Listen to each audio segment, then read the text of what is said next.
का स्वागत है और मैं हूँ आपके साथ भारती लोधी। आइए बढ़ते हैं खबरों की ओर। भारत के हृदय रोग निदान क्षेत्र में एक ऐतिहासिक उपलब्धि दर्ज कराते हुए भोपाल ने देश में पहली बार कोरोवेंटिस कोरोफ्लो कार्डियोवैस्कुलर सिस्टम की स्थापना की है। वरिष्ठ इंटरवेंशनल कार्डियोलॉजिस्ट डॉक्टर पंकज मनोरिया ने पत्रकार वार्ता में इस अत्याधुनिक प्रणाली का उद्घाटन करते हुए बताया कि यह भारत का पहला डॉक्यूमेंट इंस्टॉलेशन और पहला डॉक्यूमेंटेड केस है जो सीधे सिक्की स्वर कंपनी से स्थापित किया गया है। एंजियोग्राफी से छिपी रहने वाली माइक्रोवैस्कुलर बीमारी अब होगी पकड़ में। डॉक्टर मनोरिया ने बताया कि पारंपरिक एंजियोग्राफी केवल बड़ी कोरोनरी धमनियों को दिखाती है, जबकि बेहद पतली माइक्रोवेसल्स उनमें नहीं दिख पाती। उन्होंने कहा, कई मरीजों को बार बार एंजाइना होता है, लेकिन एंजियोग्राफी सामान्य आती है। हम यह तक नहीं जान पाते कि दर्द हार्ट से है या किसी और कारण से। अब कोरोफ्लो जांच माइक्रोवेसल्स के भीतर फ्लो और रेजिडेंस को सीधे मापकर माइक्रोवैस्कुलर डिसफंक्शन का सटीक निदान कर देती है। यह एडवांस इन्वेजिव तकनीक एंजियोग्राफी के दौरान विशेष वायर के माध्यम से वास्तविक कोरोनरी फ्लो को मापती है और उन मरीजों के लिए स्पष्टता लाती है जिनकी समस्या एंजियो और एंजियोप्लास्टी के बाद भी अनसुलझी रहती थी। अंतर्राष्ट्रीय विशेषज्ञों ने तकनीक को बताया गेम चेंजर। लंदन स्थित interventional cardiologist doctor Sandeep Kalra ने कहा, माइक्रोवैस्कुलर एंजाइना दुनिया की सबसे कम पहचानी जाने वाली हृदय समस्या है। मरीज वर्षों तक बिना सही निदान के परेशान रहते हैं। कोरोफ्लो विज्ञान आधारित और मापनीय डेटा प्रदान करता है, जिससे सटीक निदान संभव हो पाता है। इस इंस्टॉलेशन के साथ भोपाल दुनिया के चुनिंदा केंद्रों में शामिल हो गया है, जहां यह विश्व स्तरीय माइक्रोवेस असेसमेंट तकनीक है। देखिए, ये बीमारी जो होती है, जो हार्ट की दो तरह की नसें होती हैं, एक बड़ी नसें होती है और छोटी नस होती है। ये जो मशीन हम लाए हैं वो छोटी नसों में बीमारी है कि नहीं, उसका फ्लो कैसा है, उसको पकड़ने की होता है। उसको बोलते हैं CMD, coronary micro vessel dysfunction इसका नाम है। नहीं, अभी आयुष्मान स्कीम में नहीं आई, क्यों नई मशीन आई है अभी तो बहुत पहली बार इंडिया में भोपाल में हुआ है केस इसका। इसको 30 से 35 हज़ार रुपये लगते हैं जांच के।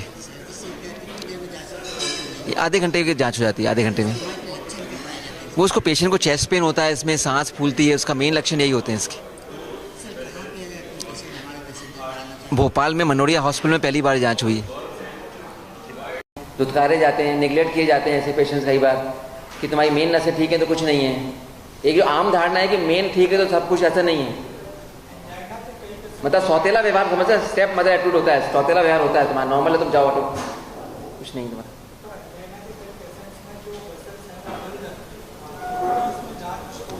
गल जाती मतलब,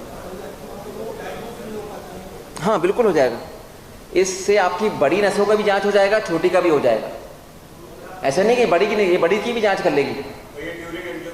हाँ, आफ्टर एंजियोग्राफी। नहीं, सेपरेट मशीन परचेस करेगी। There's also a health economic saving. So patients can come to see a cardiologist every few months, every few years, and no diagnosis is made. But once you make the diagnosis and start the correct treatment, it's a cost saving compared to not treating it or not making the diagnosis. ये कह रहे हैं कि आपको लगता है कि costly जांच है, जबकि कॉस्ट इफेक्टिव है। मतलब वो जिसको अपन डायग्नोज नहीं करेंगे, बार बार जा रहा है, बार बार हर जगह की जांचें करा रहा है, भटक रहा है, फिर डॉक्टर को दिखा रहा है, वो कर रहा है, अल्टीमेटली उसमें कॉस्ट और उसका मेंटल वो प्रॉब्लम ज़्यादा होती है उसको। एक ही बार में आपने जांच करा के पकड़ ली तो फिर अल्टीमेटली कॉस्ट इफेक्टिव हो जाती है वो चीज़। वही बात है ना कि महंगा रहो एक बार, सस्ता रहो बार बार वाली बात है।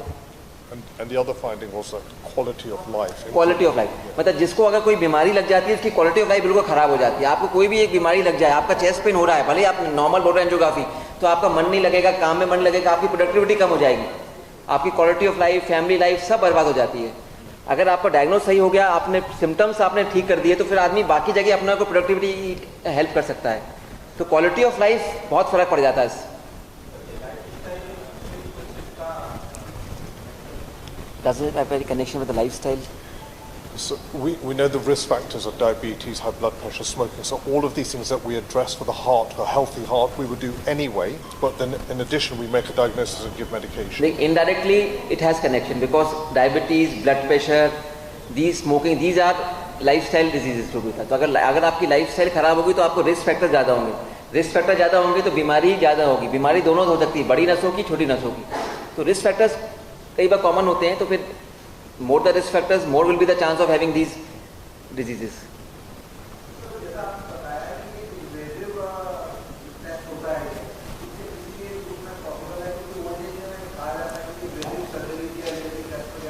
नहीं, आजकल टेक्नोलॉजी बहुत रिफाइंड हो गई है, बहुत शार्प हो गई है. तो even in older ages we do almost, आप बोलोगे तो बिगेस्ट जिसमें हमने एंजियोप्लास्टी की ऑलमोस्ट 100 ईयर्स के पेशेंट में भी हमने एंजियोग्राफी करी है, ये करी है. Ranging from 18 years to 100 years. I have done angioplasty. The lowest age was 18 and highest was 100 almost.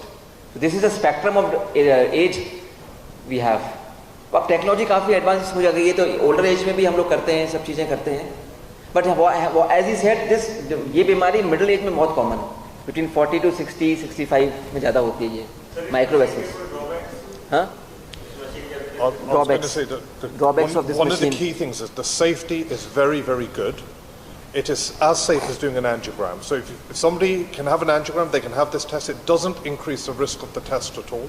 It's a very, very safe technology to use. The drawbacks, there are very few drawbacks. The biggest drawback is the education and the understanding amongst physicians, and this is now going to increase in India. Side effect 0.1%. Angiography का risk कितना होता है? 0.01% बोलते हैं. 0.1% chance होता है कुछ गड़बड़ हो, तो वही सेम है.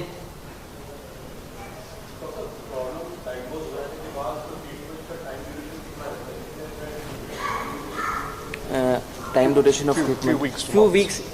अगर आपने डायग्नोज सही कर लिया, ट्रीटमेंट चालू कर, तो इफेक्ट आना चालू हो जाता है जल्दी.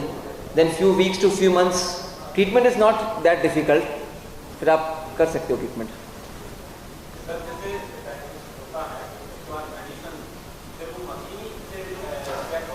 हाँ, ये भी बहुत अच्छा सवाल है. यूजुअली अगर हम वी गो बाय सिम्टम्स, जैसे हमने डायग्नोज कर दिया हमने और पेशेंट को ट्रीटमेंट चालू कर दिया, अगर उसके सिम्टम्स इंप्रूव हो जाते हैं तो यूजुअली हम जरूरी नहीं कि दोबारा जांच करें, क्योंकि जांच थोड़ी कॉस्टली होती है. तो अगर आप पेशेंट का सिम्टम्स ठीक हो गया, मतलब इनडायरेक्टली सब कुछ ठीक हो गया, उससे आप जज कर सकते हो. अगर आप चाहो तो जांच दोबारा भी कर सकते हो. We can do whether we can do it repeatedly. We can do again, but also there's 5 or 6 medications that we can use, so we can always increase the medications according to symptoms. फिलहाल के लिए इस खास खबर में इतना ही. देश विदेश की तमाम बड़ी खबरों को जानने के लिए देखते रहे हेडलाइन 24 न्यूज. नमस्कार.